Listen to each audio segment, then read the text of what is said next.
Olá, meu amigo, tudo bem? Que bom estar com você estudando a Palavra de Deus. Estamos em Ezequiel capítulo 29 e é um prazer ler a Bíblia todos os dias, porque ela fala ao nosso coração, é a voz de Deus falando ao nosso coração.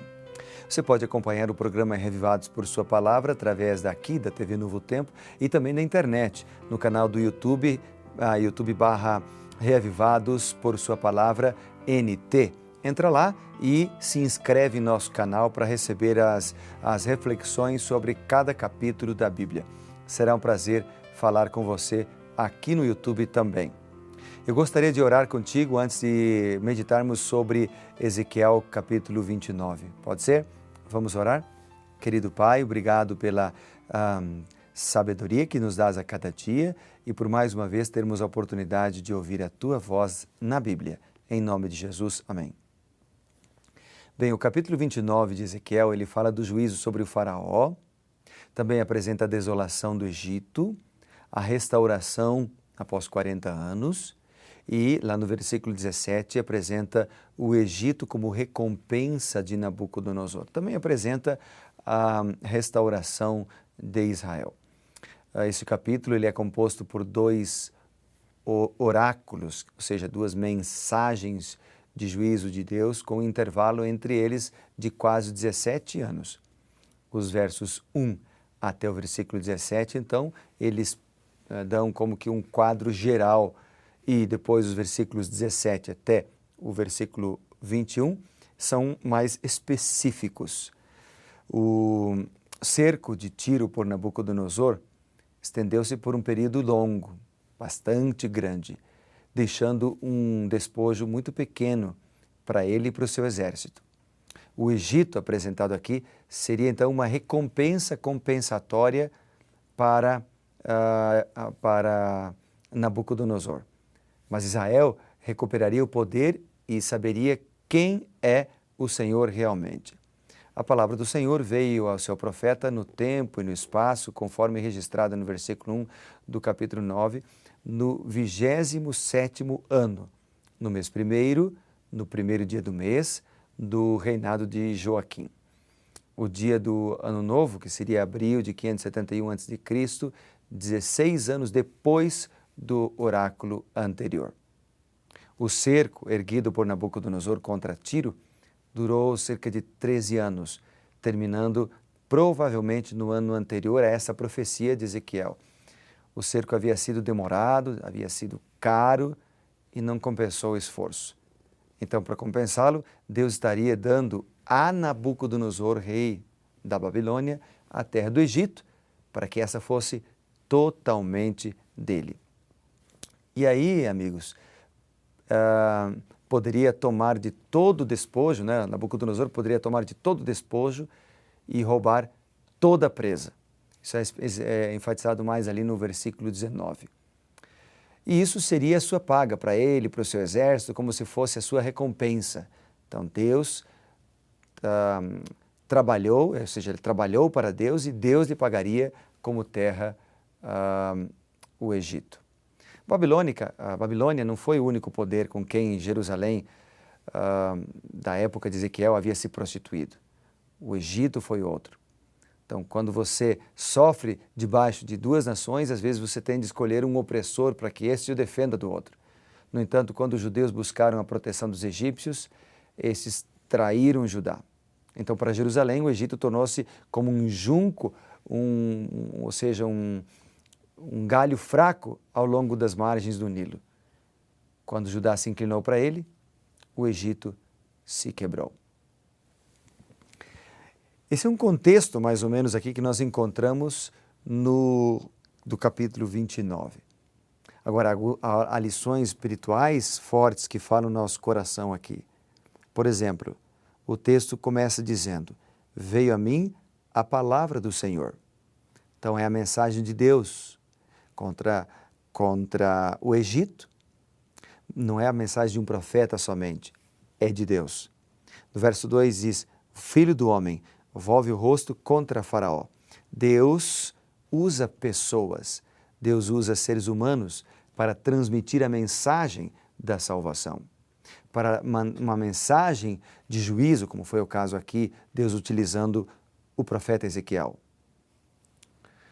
E outro texto que gostaria de destacar é o verso 3, que para mim falou muito, que diz assim: assim diz o Senhor. Então a mensagem que foi dada ao Egito, que ele teria que pagar o preço e tal, que ele seria como um crocodilo gigante pelo qual se tornou famoso, mas que seria condenado por Deus, né? Então a mensagem dura contra o Egito, ela veio do Senhor. Assim diz o Senhor, porque Deus conhece todas as coisas. Deus conhece o nosso coração. Deus conhece o nosso passado. Deus conhece o nosso presente e conhece o nosso futuro. Por isso nós podemos confiar nele. Ainda temos aqui no versículo 9 um outro verso que também me chamou a atenção, que diz: a terra do Egito se tornará em desolação e deserto, e saberão que eu sou o Senhor. Então Deus, olhando para o futuro, diz o que aconteceria com o Egito. Somente Deus sabe ler o futuro. Somente Deus sabe o que acontecerá conosco. E por isso que é sábio, é prudente e é inteligente confiarmos no Senhor. Não nas nossas estratégias, não nos nossos conhecimentos, simplesmente nossos conhecimentos que temos, mas confiarmos no Senhor. Um outro verso que eu destaquei aqui foi o versículo 12, que diz: espalharei os egípcios entre as nações e as derramarei pelas terras. O que o texto está dizendo, e depois o verso 13 diz: assim diz o Senhor. Aí diz aqui: ao cabo de 40 anos ajuntarei os egípcios dentre os povos, para o meio dos quais eles foram espalhados. Deus conhece tudo. Deus não tolera iniquidade. E Deus condenará a injustiça, a desonestidade, a corrupção, né, a frieza de uma pessoa, por exemplo, que tira a vida de outro. Então, todas essas maldades que afligem o nosso país, que afligem a humanidade hoje, elas serão condenadas por Deus. Pessoas que tiram a vida de outros, e milhares de pessoas que entram com um carro em cima de uma calçada matando a milhares, ou que puxam um gatilho de uma arma matando a dezenas. Estas injustiças, como foi condenado no passado, serão condenadas por Deus também, hoje e no futuro, na segunda vinda do Senhor.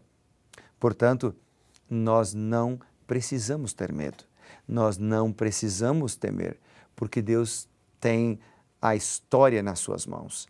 Ele tem o controle de todas as coisas. Deus, aqui apresenta uma profecia de Deus com respeito ao Egito, né?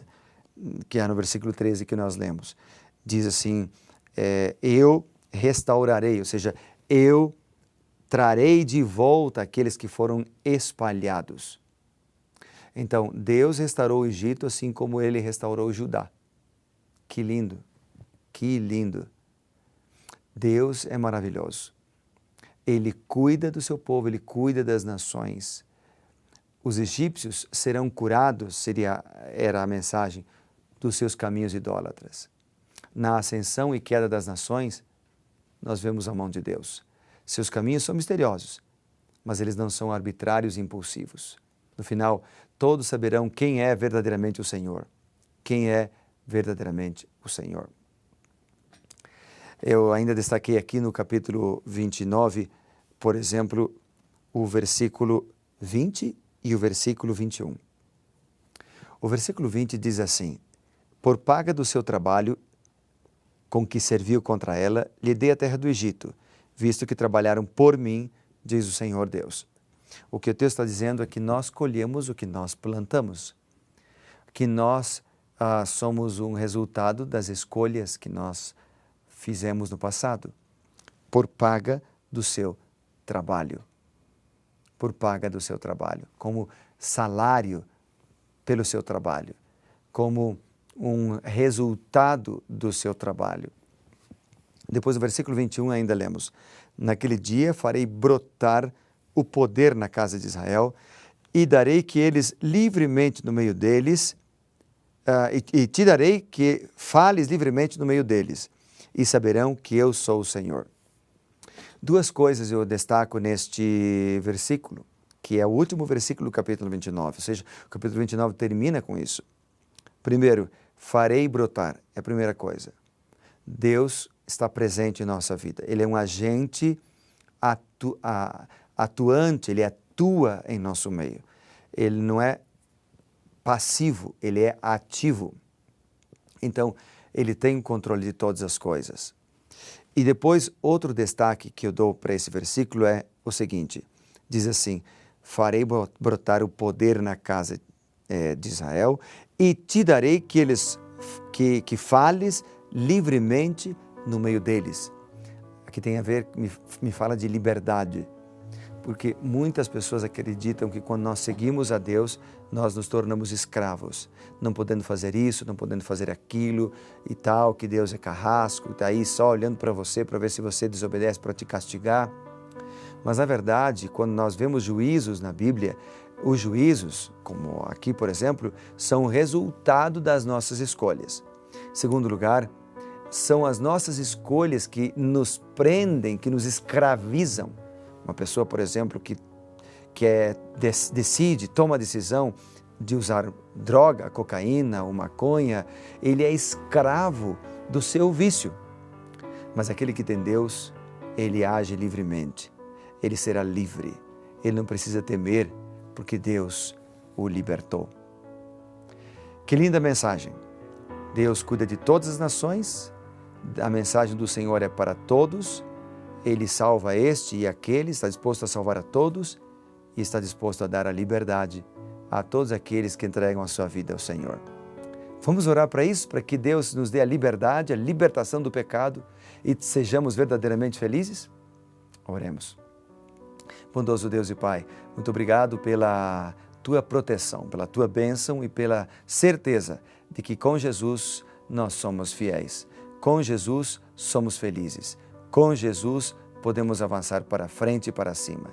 Portanto, nós oramos em Teu nome, Pai querido, no nome de Jesus. Amém. Que Deus te abençoe e lembre-se, seja revivado por Sua palavra.